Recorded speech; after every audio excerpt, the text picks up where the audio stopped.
ஒரு முறை ஒரு சிறந்த நடிகர் ஒரு பெயரை சொல்வது சரியாக இருக்காது, ஏன்றால் உதவி கேட்ட ஒரு பெயரை சொல்லக்கூடாது. இதுவரைக்கும் நான் சொல்லல, இனியும் சொல்ல மாட்டேன். அவர் ஒரு படம் ரிலீஸ் ஆக வேணும்.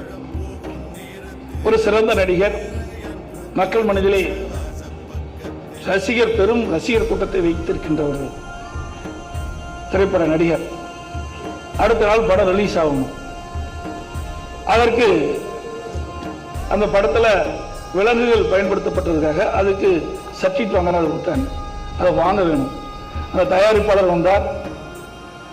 அவர் இப்படியாவது நீங்க முதலமைச்சராக இருக்கிறீங்க, பெற்றுத்தரணும். அன்றைன்னு பார்த்தா ஞாயிற்றுக்கிழமை லீவு நாள், எப்படி வாங்க முடியும்? அது கமிட்டியெல்லாம் சேர்ந்துதான் கூட்டம் கூட்டி அது கையெழுத்து வாங்கணும்.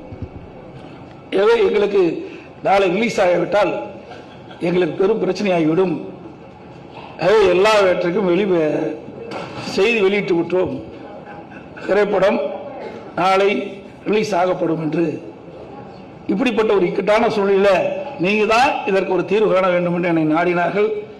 அதற்கு என்னுடைய தலைமைச் செயலாளர்கள், சம்பந்தப்பட்ட அதிகாரிகள், மத்திய அரசோடு இருக்கின்ற உயர் அதிகாரிகள் தொலைபேசியை தொடர்பு கொண்டு அதற்கு பர்மிஷன் வாங்கி அடுத்த நாள் திரைக்கு வருவதற்கு நான் வேலையை செய்து கொடுத்தோம்.